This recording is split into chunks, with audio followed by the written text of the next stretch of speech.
The story begins with our hero waking up complaining about his sleep, just like you, Sleepy Joe. Can't we have one recap without you guys bullying me? No. Anyways, in this world, only very rich people like nobles or highly skilled scholars and researchers tend to sleep for a long time. People like him, poor people and adventurers have to wake up early in order to make a living. I wouldn't probably survive in this world, that's for sure. Oh, but our hero sure can. His name is Rent, and he is a low-level adventurer.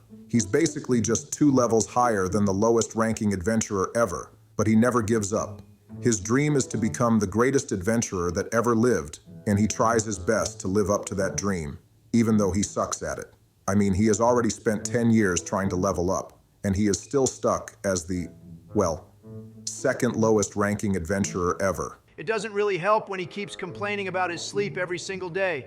Today as well, when he wakes up, he's complaining about his sleep and remembers how his researcher friend gets to sleep as much as she wants, while he is stuck waking up in the morning to go out into the guild and accept some highly dangerous job for very disproportionate pay. At least Rent has saved up some money and has emergency funds if he ever wants to take a little break from adventuring, but it doesn't really look like it's going to happen anytime soon. Or is it? Now I'm intrigued. Most adventurers in this world obviously go out adventuring with a party, but our hero usually likes to do his own stuff. He's like Tom Cruise. He does his own stunts.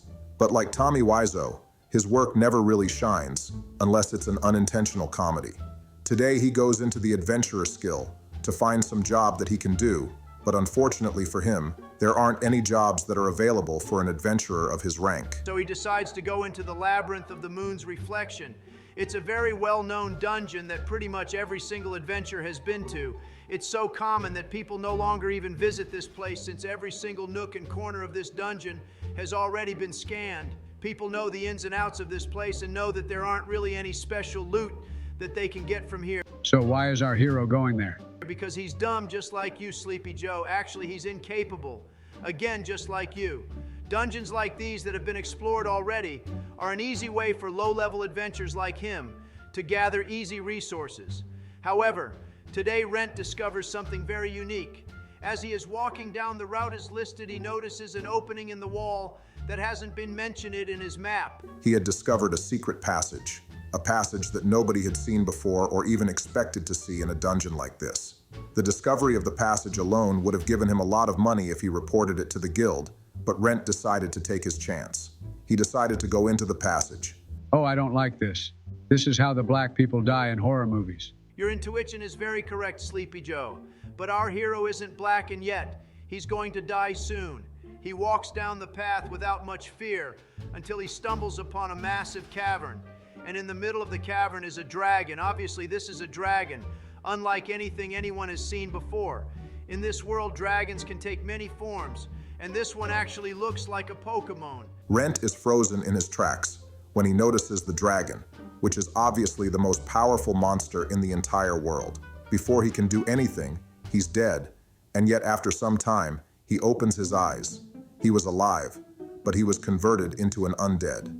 A skeleton monster, if you may. How was he alive? Is he even alive?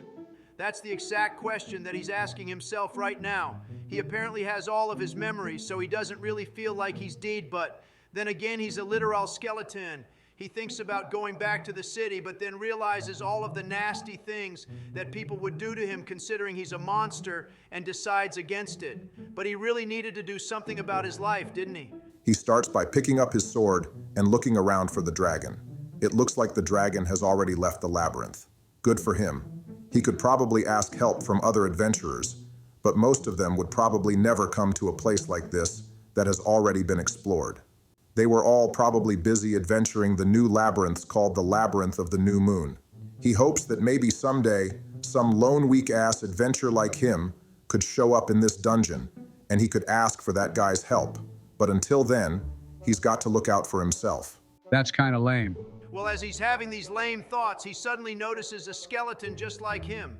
The only difference is that he is stressed and has a sword, and the other guy is, well, butt naked, if you can even call it that. Bone naked. Good one, Joe. Considering physical abilities, he would probably be very similar to the monster before him, but he did have the advantage of the sword. The only problem is, he doesn't really fully understand the fact that he is an undead. He tries to swing the sword like he normally would, but it's way too heavy for him, and he falls. He doesn't get killed, luckily, because the monster before him also falls, because he's got loose joints. Probably some guy with arthritis died and became that monster. He did manage to kill it though, and as soon as he did, the magical aura from the monster is absorbed within him, even recovers some of the health that he lost from when he fell earlier. That's when he is reminded of the time he visited his researcher friend.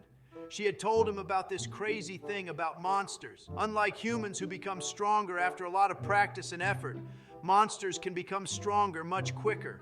By defeating other monsters or adventurers, they could basically evolve.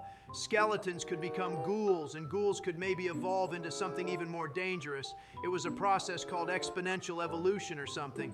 Existential evolution. Yeah, whatever Obama said. Either way, the point is, he could get stronger and evolve if he defeated monsters. And that's when he decides that he is no longer going to wait for fate to make him stronger. He had spent 10 years of his life becoming an adventurer and had gotten nowhere. People often gave up on adventuring and went back to their farm jobs, but he never gave up, and yet it never worked out for him. He came to the city hoping to become a mithril-class adventurer, one of the greatest of all times, but he was still a bronze-level adventurer. And now he was turned into an undead? He was not going to let that happen. Undead or not, he would become the mithril-class adventurer that he always dreamed to be. And so he began his fighting life in the dungeon. Nobody ever came there, so he was free to fight all the monsters on his own. Turns out, after fighting a few slimes and a few undead, he had started to become stronger. He could not only use physical attacks, but he could also use mana and spirit energy, although in very little amounts. He was also starting to feel like he was more agile and firmer than his human self.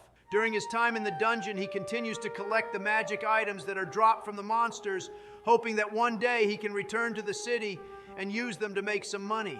Inside the dungeon itself, being an undead, he does not need to sleep, nor does he need to eat, which makes it so much more easier for him to fight.